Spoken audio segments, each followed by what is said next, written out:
The Punishing Journey of Arthur Delaney, a novel, written by Bob Kroll, narrated by Blair Williams.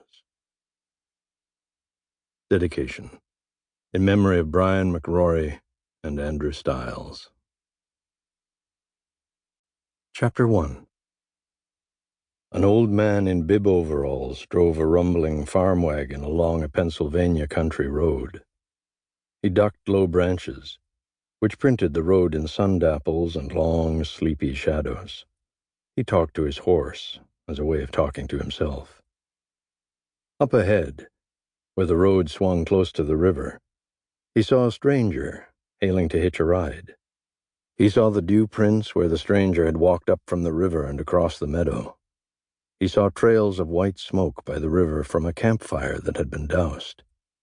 He saw the stranger's trousers wet to the knees and his duffel bag in his hand and his bedroll carried bandolier style across his chest. When the stranger got close, the driver saw the cuts and bruises on the stranger's rough-hewn face, the stranger's split knuckles, the wince and shoulder hitch, and careful way the stranger held his rib cage when he pulled himself onto the wagon. "Where are you going?" the old man asked, settling low in the seat, with his knees up around his ears. He flicked the reins to remind the horse that he was driving. His voice was high-pitched, like a wheel squeak. "Just anywhere, so long as it's northeast," the stranger replied. He tried on a smile that didn't quite fit. His clothes didn't quite fit either, like they had shrunk after he'd pulled them on. His hat fit, however, a blue Union Army kepi.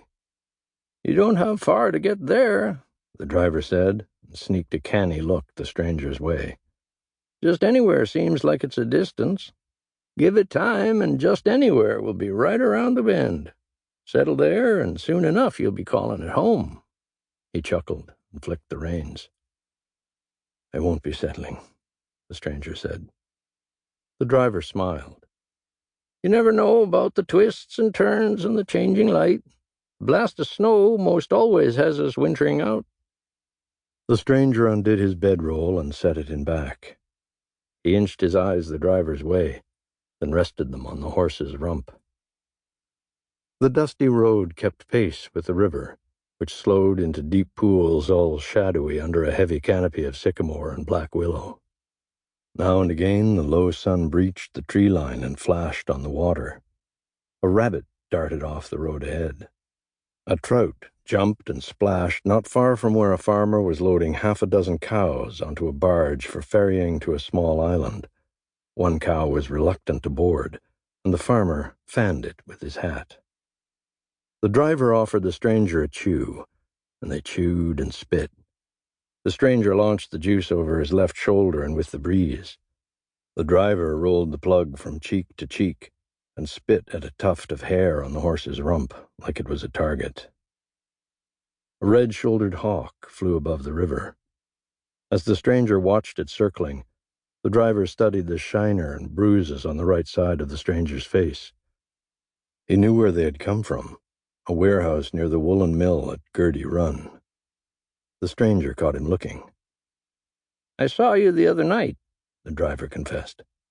"Was it worth it?" The stranger shrugged, as though it was nothing.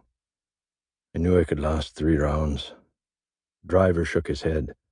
"Against a man with high leather boots and built with muscle on top of muscle, there's easier ways to earn $5. "Not these days," the stranger said, and looked past the driver and beyond the river to a white farmhouse neatly tucked into rolling hills. "Most soldiers mustered out and come home when the war was done in 65, the driver said. "Whatever work there is, they're at it. What took you so long?" The stranger continued looking at the farmhouse. "A Confederate prison in North Carolina. It took nearly 2 years to heal up." "How long you in there?" "Captured at Sessionville," the stranger said. 3 years in prison is nothing to wink at," the driver said. "Damn war ruined a lot of everything. Who knew it would last so long?"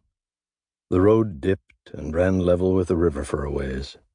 The driver had to negotiate logs and tree limbs flung up on the road by a run of high water. Cinnamon fern grew in a floodplain meadow between the road and the river. Sample complete. Ready to continue?